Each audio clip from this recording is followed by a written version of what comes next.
So hello positive people, welcome to another video. तो इस video में अपन क्या बात करने वाले हैं, ये है अपना करंट इलेक्ट्रिसिटी का फोर्थ वाला वीडियो। इसमें अपन रेजिस्टेंस, रेजिस्टिविटी और इनके क्वेश्चंस जो कि जेईई वेई में आ चुके हैं उन सबको देखने वाले हैं। तो चलो यार स्टार्ट करते हैं ये वीडियो, ठीक है। सबसे पहले आता है रेजिस्टेंस। रेजिस्टेंस क्या है, तो सिंपल वर्ड्स में समझो तो मान लेते हैं कोई चीज़ फ्लो हो रही है और तुम उसके बीच में पत्थर रख दो, तो वो बेसिकली क्या करेगा, उस फ्लोटेशन को थोड़ा ही सही लेकिन रोकने की कोशिश करेगा। हाँ बिल्कुल सेम उसी तरह रेजिस्टेंस भी है। कोई चीज़ फ्लो हो रही है, अब यहाँ पे वो कोई चीज़ जो है वो करंट है, मतलब अगर इसमें से कोई चीज़ मतलब करंट ऐसे फ्लो हो रही है, ठीक है। अब इनके बीच में एक छोटा सा ऐसा पत्थर रख दूं तो ये पत्थर इस फ्लो को रोकेगा। हाँ, तो इसी तरह जो चीज़ है मेरी ये रेजिस्टेंस, ये वर्क करती है जो करंट के फ्लो को रोकना चाहती है, ठीक है, लेकिन पूरी तरीके से रोक भी नहीं पाती।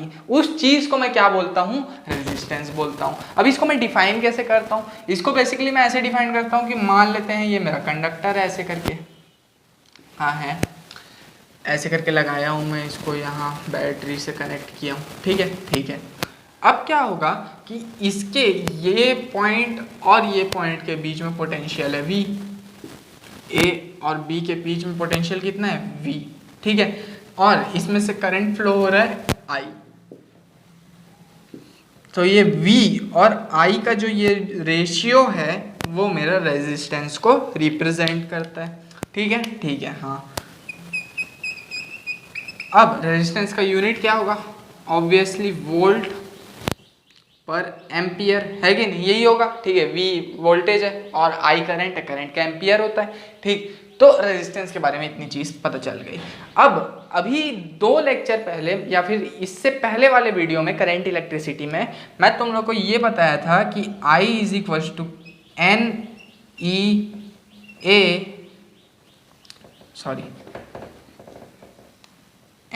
NEAVD होता है क्या, हाँ, वीणा करके बताया था। हाँ, तो ये जो है ड्रिफ्ट वेलोसिटी का जो रिलेशन है करंट के साथ ये बताता है, हाँ बिल्कुल ये बताता है। तो अब देखो यहाँ पे अपने पास ये रेजिस्टेंस के एक नया फॉर्मूला निकल के आता है। मतलब क्या ये फॉर्मूला नहीं है रेजिस्टेंस का, हाँ ये तो है, लेकिन एक और नया फॉर्मूला निकल के आता है, वो भी दिखाता हूँ। तो यहाँ पे VD इज इक्वल टू क्या, E, capital E tau by M होता है, हाँ बिल्कुल होता है। अब ये जो कैपिटल E है इलेक्ट्रिक फील्ड, क्या वोल्टेज पर लेंथ होता है, हाँ, तो क्या मैं इसको E V tau by M L लिख सकता हूँ क्या, ड्रिफ्ट वेलोसिटी को, हाँ लिख सकता हूँ। और इस ड्रिफ्ट वेलोसिटी की वैल्यू इसमें डाल देता हूँ क्या, हाँ डाल देता हूँ। तो करंट I जो है वो मेरे पास बन जाएगा NEA। अब VD की जगह क्या डालूंगा, ये डालूंगा, तो ये हो जाएगा EV टाउ बाय ML, ठीक है, ये हो जाएगा। अब क्या होगा देखो, V और क्या बोलते हैं अपना ये I, तो V बाय I अगर मैं अलग निकाल लूँ तो यहाँ V है, I को इधर ले जाऊँ, बाकी सबको वहाँ ले जाऊँ, तो ये क्या आ जाएगा ML by NE square A, और क्या बच जाएगा यार, टाउ बच जाएगा ना मेरे पास। ये वाली चीज़ क्या मेरे पास आ जाएगी, हाँ, तो इस चीज़ को मैं क्या रेजिस्टेंस बोल सकता हूँ। कैसे कैसे कैसे कैसे, V बाय I रेजिस्टेंस, हाँ, तो रेजिस्टेंस का मेरे पास एक नया फॉर्मूला आ गया जो कि ये है, ठीक है भाई, समझ में आ गया। अब बात करते हैं रेजिस्टिविटी के ऊपर।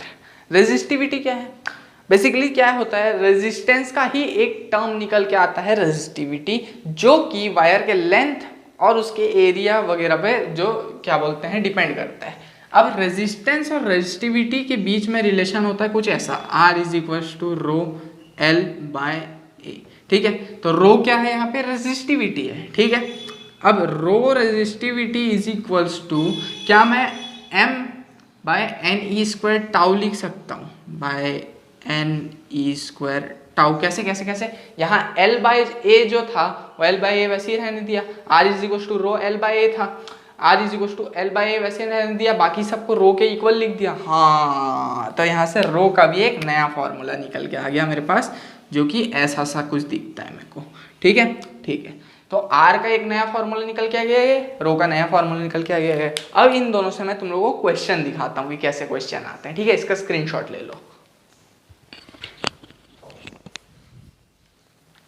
तो अब जो है अपन जेई से रिलेटेड एक क्वेश्चन देखते हैं यहाँ से जो बन के आया था। ठीक है, ठीक है। सबसे पहले ये क्वेश्चन क्या बोलता है कि एक वायर है जिसका रेजिस्टेंस है 1 ओम और उसका लेंथ है 1 मीटर, उसको स्ट्रेच किए जब तक वो 25% इंक्रीज ना हो गया। अब उसको जब 25% इंक्रीज किए लेंथ में, तो परसेंटेज चेंज क्या होगा रेजिस्टेंस में, नियरेस्ट इंटीजर इतना दिया हुआ है। ठीक है, ठीक है। तो देखो यार, ये सब क्वेश्चन करने का एक तो ट्रिक होता है। क्या ट्रिक? देखो, रेजिस्टेंस का फॉर्मूला होता है R is equal to rho L by A. अब R is directly proportional to L दिख रहा होगा, हाँ दिख तो रहा है, लेकिन ऐसा नहीं होता मेरे भाई, ऐसा बिल्कुल भी नहीं होता। रो कांस्टेंट है, क्या एरिया कांस्टेंट रहेगा? अगर मैं इस वायर को खींचूं, क्या इसका एरिया कांस्टेंट रहेगा? नहीं, लेकिन वॉल्यूम जो है इसका कांस्टेंट रहेगा। ठीक है, तो रेजिस्टेंस के इसके डायरेक्टली प्रोपोर्शनल होने का मतलब है रो और ये नीचे वाला टर्म भी कांस्टेंट रहना चाहिए। तो मैं क्या किया, रो एल बाय ए था ना, तो ऊपर एल मल्टीप्लाई कर दिया, नीचे एल मल्टीप्लाई कर दिया। ऊपर हो गया रो एल स्क्वायर, नीचे हो गया वॉल्यूम वी। तो आर जो है वो एल स्क्वायर के डायरेक्टली प्रोपोर्शनल हो गया। ठीक है, ठीक है। अब लेंथ को मैं कितना बढ़ाया? 25% बढ़ाया। तो इनिशियल लेंथ था, मान लेता हूँ एल, तो 25% बढ़ाने के बाद L plus 25/100 into L, that is 1.25 L हो जाएगा क्या मेरे पास? हाँ, इंक्रीज्ड वाला लेंथ इतना ही होगा क्या? बिल्कुल इतना ही होगा। ठीक है, तो अब रेजिस्टेंस कैसे मैटर करता है लेंथ के साथ? डायरेक्टली प्रोपोर्शनल, उसके बाद स्क्वायर। तो R1 बाय R2 करूंगा तो इज इक्वल्स टू में क्या आ जाएगा? L1 बाय L2 का स्क्वायर। अब L1 तो L है और L2 क्या है? 1.25, ये स्क्वायर 1.25 L का होल स्क्वायर। तो ये हो जाएगा L स्क्वायर बाय, ये कितना हो जाएगा? 1.25 इंटू 1.25, 1.562 इंटू एल स्क्वायर हो जाएगा। ये एल स्क्वायर से एल स्क्वायर कट जाएगा, तो ये 1 बाई इतना आ जाएगा। ठीक है, ठीक है। अब देखो, तो R1 का वैल्यू कितना आ जाएगा R2 के टर्म्स में? तो R2 इज इक्वल्स टू, क्या मैं 1.562 R1 लिख सकता हूँ? हाँ, और रेजिस्टेंस ऑफ 1 कितना दिया हुआ है? 1 ओम दिया हुआ है। ठीक है, ठीक है। अपने को निकालना है रेजिस्टेंस में कितना चेंज आएगा। तो delta R by R into 100 करूंगा तो क्या मेरे को परसेंटेज में मिल जाएगा रेजिस्टेंस? हाँ। अब डेल्टा R मतलब R2 माइनस R1। अब R2 कितना है R1 के टर्म्स में? 1.562 माई R2 माइनस R1 आएगा ये, और यहाँ भी आएगा R1 अपॉन R1। ठीक, इसको सॉल्व करेंगे तो आएगा 0.562 इंटू 100, आंसर आया 56.2%। तो रेजिस्टेंस जो है इतना चेंज होगा। तो ये बी वाला ऑप्शन करेक्ट है। ये आ चुका है जेई 2021 में ये वाला क्वेश्चन। होप ये क्वेश्चन समझ में आ गया होगा। समझ में आ गया तो सब्सक्राइब कर देना। ठीक है, मिलते हैं अपने अगले वीडियो।